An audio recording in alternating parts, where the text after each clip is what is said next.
Hello, my name is Shirzad Chamine, and you're listening to Leadership Biz Cafe.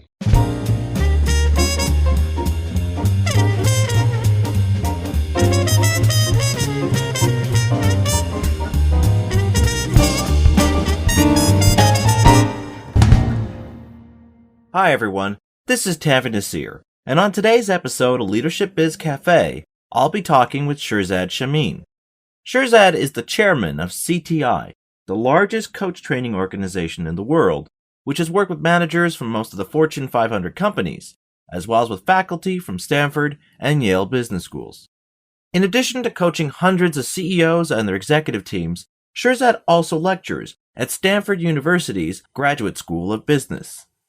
Shirzad's first book, Positive Intelligence: Why Only 20% of Teams and Individuals Achieve Their True Potential and How You Can Achieve Yours, has already become a New York Times bestseller, earning critical acclaim in a number of business and leadership circles thanks to the insights it reveals from the fields of neuroscience, psychology, and organizational science on how to improve both performance and personal fulfillment. Hi, Shirzad. Welcome to the show. Thank you, Tanvir. Thank you for having me.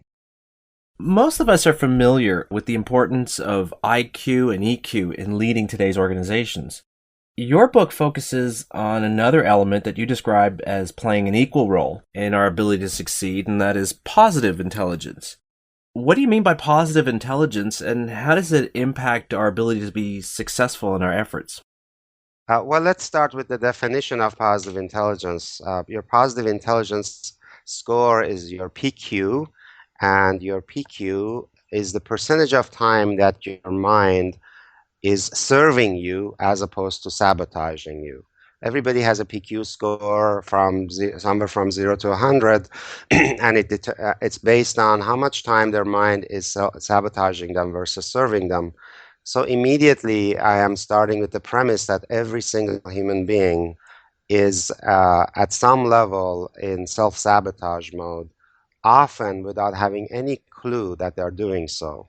And immediately you would begin to understand why it's pretty critical to understand when we are self-sabotaging and how to stop that. Now, just to be clear, I think a lot of us are familiar with negative self-talk where our inner voice challenges or questions our abilities to overcome a particular obstacle or our understanding of a particular situation. But what you're referring to in terms of what impacts our level of positive intelligence, it's not so much something that's as obvious as the instances of negative self-talk because we often tend to view it as being a protective mechanism, something that's going to cause us to avoid maybe some potentially negative or disastrous outcomes. This is far more than just saying, "Hey, do positive thinking." That has almost become a cliche, and this goes far deeper than that. So basically, to give you an example, what I've identified is 10 saboteurs, modes of thinking that are modes of your self-sabotage. And they have names like the judge, the controller, the stickler, the pleaser, avoider, victim, restless, hypervigilant, hyperrational. A lot of these you wouldn't necessarily think about as negative thinking. The hyperrational saboteur actually appears like incredibly logical, good thinking, but it's still quite destructive if somebody has a strong hyperrational. Or the controller may not at all come across as negative thinking, but it's also quite damaging to a leader who happens to have a strong controller saboteur. So it goes far beyond just saying do positive thinking. You mentioned these 10 different types of saboteurs all of us have to varying degrees, and obviously it's easy to see them in leaders who tend to be micromanagers or perfectionists. And yet the reality is that we all have variations of these saboteurs within our minds, impacting and influencing what we do. Now, assuming we haven't lived a harsh or difficult life, how did these saboteurs come into existence? Yeah, that's a great question. First, to address the fact that we all have them. Only 4% of people that I work with at Stanford, where I lecture on positive intelligence, only 4% of them say they don't believe they have saboteurs. And I even tell they don't believe they have saboteurs that do significant harm to their ability to reach their potential. So the rest of them say they do have saboteurs. that are doing significant harm to their ability to reach their potential for either happiness or success. So the fact that these are universal has been shown over and over again. Now, how they start and why they are universal, Tanvir, to your point, they start early in our childhood, and they don't happen just to those of us who have unhappy experiences. Life is a relatively threatening place for a child that feels in some vulnerability, both physically and emotionally. And the saboteurs are the initial construct of our mind that comes in to help protect us emotionally or physically. So my job is to help people expose and reduce the power of these saboteurs that are running interference with a lot of things that they try to achieve in life. And that's the key point, right? The goal here is not to get rid of them. I mean, a lot of times when we think of something as being negative, we just want to get rid of it. We want to completely excise it from our life. Whereas in your book, you point out it's not really the goal to get rid of them, but simply to lessen the level of influence they have on our perception and our behaviors. And what I found interesting is the way you say that the best way to go about doing this is by simply acknowledging or labeling these negative thoughts when you have them, identifying what's the source of those thoughts that you're having when you're having it to distinguish when it's something that might be beneficial and when it's just your saboteur trying to basically hold you back. Now, how does that exactly work in diminishing these negative influencers just by identifying or labeling them when they happen?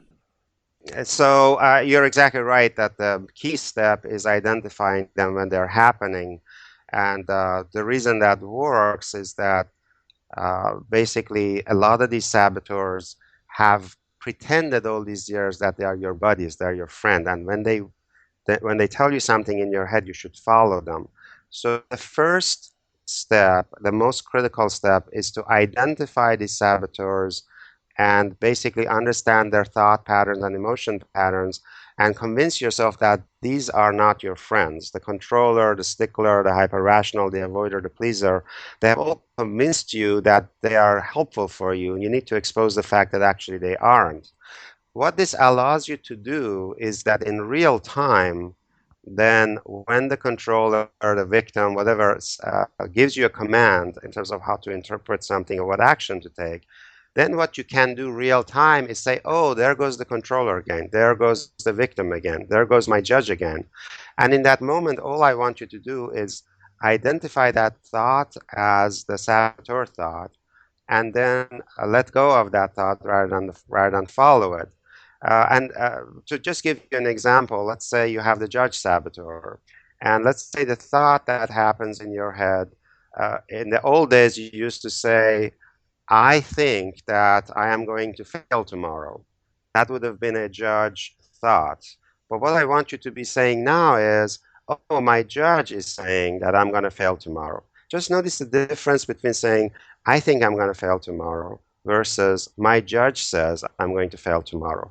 The mere act of uh, labeling the thought as a saboteur thought and no longer owning it as your own instantly reduces a lot of their power and credibility. How can we tell, though, when we're being critical of something that it's negative and not a legitimate criticism? Say, for example, if you have a team member that's underperforming and you want to address it, how do we know whether our actions are being fueled by one of our saboteurs, like the hyper-rational, the controller, the perfectionist, and not because we have a legitimate reason to address this employee's performance? That's a great question, and it basically it's about the difference between, say, judging versus discerning. So let's say an employee has made a mistake for the third time in a row. Uh, that it's very discerning for me to actually look at the facts and say this employee has made the same mistake for the third time in a row. So the discerning part of me says likely that this employee is going to repeat that mistake for the fourth and the fifth time. That's discernment. That's not judgment. The way I know when I'm being discerning versus in the saboteur mode is the emotions that I'm experiencing. If I am feeling really pissed off, unhappy, feeling superior, feeling angry, any of those things, as I am looking at the employee's behavior, then I am in the throes and clutches of my judge saboteur saboteur, my brain has gone to a place where it's not very productive. But in discernment, then I can ask myself the question, what do we need to do right now with this fact? And at that point, what I suggest is for people to begin to activate a different part of their mind. I call it the sage voice rather than the saboteur voice.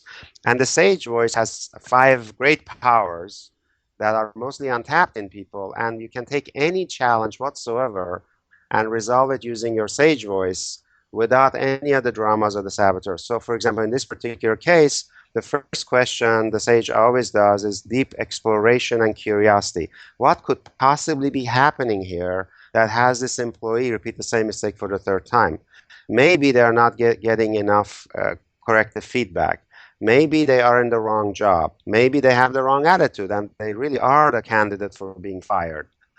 There could be a whole bunch of actions, including coaching them, including incentivizing them differently, or firing them. I don't know what the right action is until I engage a very calm, centered part of myself that begins with curiosity, with empathy, with creativity, and finally with resolute action. And the action might well be firing them, but if the right action is firing them, I want you to do it without any drama and emotion and anger and superiority or any of that stuff. Can you fire somebody with great compassion and understanding and even help them find the right job? But if you do that through the sage, that's how it would help. I have fired some people in my company who have come back 2 years later and said the way I fired them and the coaching that they got was life-changing to them. And it was the best thing that ever happened to them. That's the other way you mention your book as to how we can raise our positive intelligence is by learning to rely more on the perspective that you refer to as the sage and the five related powers. And one of them that you described in your book that I enjoyed was the power of empathy. And you mentioned how for us to be empathetic to others, we first need to empathize with ourselves. I think another critical point that we often confuse is that showing empathy to others, we shouldn't confuse it with agreeing with them, as it is showing an awareness or appreciation for what the other person is experiencing. And I think that's one of the reasons why we avoid empathizing, because we think that means I'm approving of what they've done or their position, and as a consequence, I'm negating or giving up mine. Yeah, Tanvi, you're illustrating the great difficulty of when we are in conflict. One of the first things that goes out the window in conflict is that we really stop listening to the other person or empathizing with their point of view precisely because of what you said. Because we think the moment we empathize with them, we are agreeing with their position. But you don't have to agree with somebody's position. Empathizing with them is the first place of connecting with them in a way where you can listen to each other. But even before, more important than empathizing with others, I think, is empathizing with yourself. And empathizing with yourself is something I rarely see in high achievers because actually most high achievers that I work with, and I've worked with literally hundreds of CEOs and their executive teams, they are really hard on themselves and are constantly beating themselves up for not being as good, as smart, as perfect as they would wish to be. And this is very much a lie of the judge saboteur that keeps telling you, in order for you to be successful, I need to keep kicking your butt and I need to keep pushing you and I need to keep beating you up over your mistakes. It's a lie of the judge. The fact is, actually, that is quite destructive. That keeps draining your energies, and you can be much more compassionate towards yourself and empathetic towards yourself after you make mistakes. Uh, when you show up as imperfect, that's a better way of feeding yourself and charging up your battery so you can go do better next time. That would be the sage way of dealing with mistakes rather than the judge way.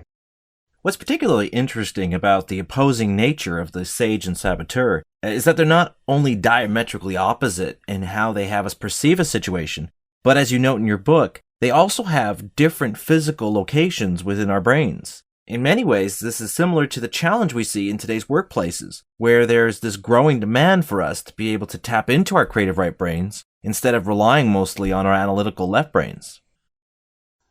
Yes, what you're pointing to, Tanvir, is that we literally, we are of two minds. At any given point, the question I have for you is which region of your brain is activated?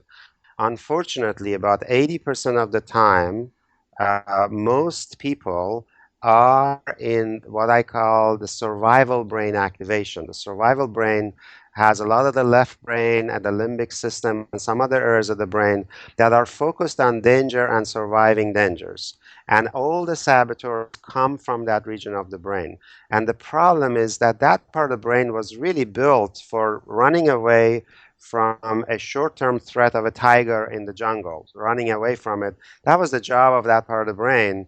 But unfortunately, we are living almost in a perpetual mode of running from tigers, which creates a huge lot of stress. And also, the problem with that part of the brain is that it's not intended for creativity and for finding opportunities. It's wired for looking for dangers and avoiding danger. So the other part of your brain that is a lot more based on the right brain, on the middle prefrontal cortex, on some other circuits I call the empathy circuitry, the totality of that part of the brain I call your PQ brain, your positive intelligence brain.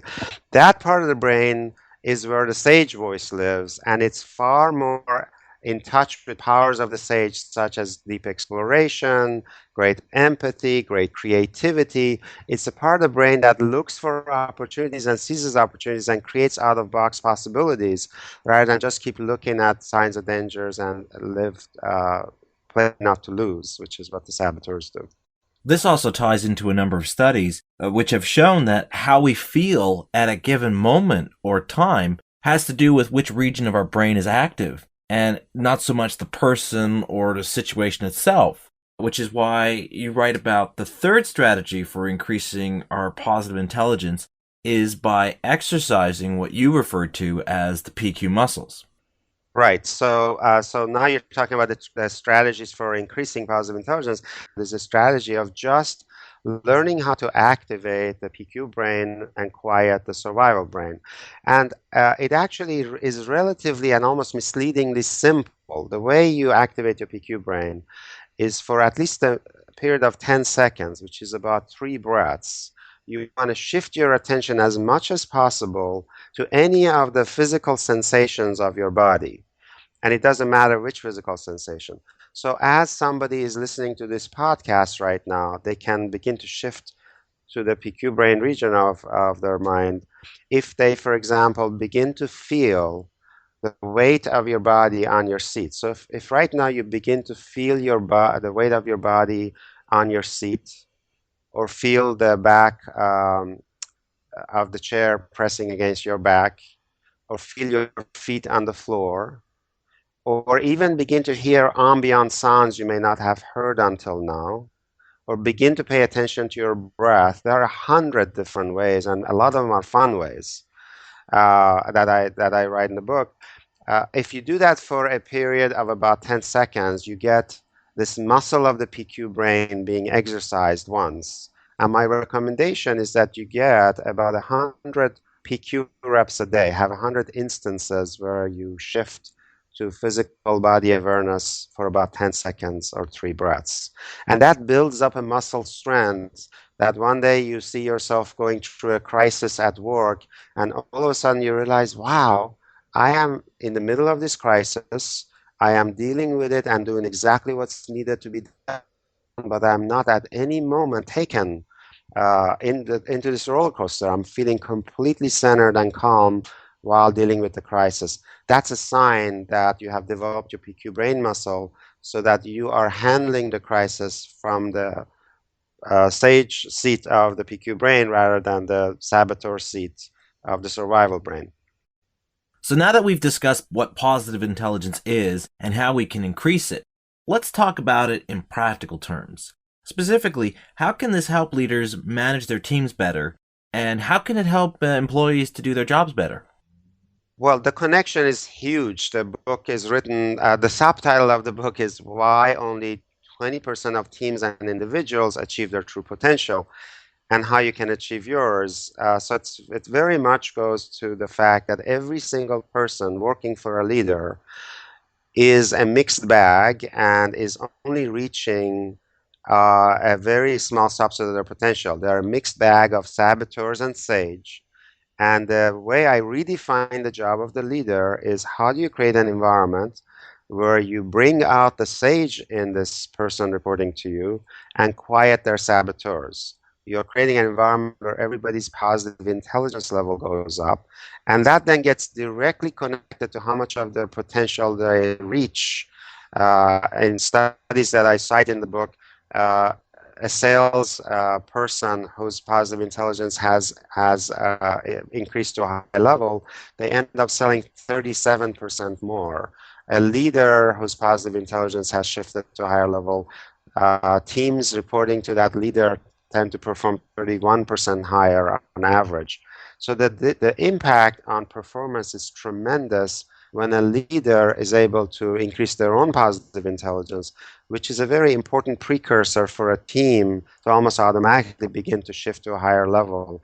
There are mechanisms that I talk about why that is so, but you can, as a leader, absolutely impact the positive intelligence level of everybody on your team. Well, Shirzad, I want to thank you for this fascinating conversation. I mean, this is certainly a deep and expansive topic. And I appreciate your helping to give some insights into this field and the benefits we can achieve by being more aware of these divergent perspectives and the impact it can have on our individual and team performances. Thank you, Tanvir. And I got to give you a compliment. Of all the interviews I have had so far, and I've had many, you have demonstrated by far the greatest level of understanding of the book, its concept, and its power and potential. So it has been a real pleasure speaking to you. And thank you for spending the time to really understand the concepts. Well, thank you very much, Shirzad. I appreciate that. As I told you before we started this interview, I really enjoyed this book, and I found it both fascinating and practical on how we can improve how we approach our work and do our job. So thank you very much for taking the time to share that with us. Thank you for having me. I've been talking with Shirzad Chamine about his new book, Positive Intelligence: Why Only 20% of Teams and Individuals Achieve Their True Potential, and how you can achieve yours. To learn more about Shirzad's book, as well as how you can take a free online assessment to determine the PQ scores for yourself and your team, visit the webpage for this episode at tanvirnaseer.com. And that concludes this episode of Leadership Biz Cafe. I hope you enjoyed this conversation, and as always, I'd love to hear your thoughts on what we discussed in this episode, as well as what topics you'd like to hear in future episodes of this show. You can do this by leaving a comment on this episode's webpage, or by filling out the contact form at tanvirnaseer.com. Until next time, this is Tanvir Naseer. Thanks everyone for listening.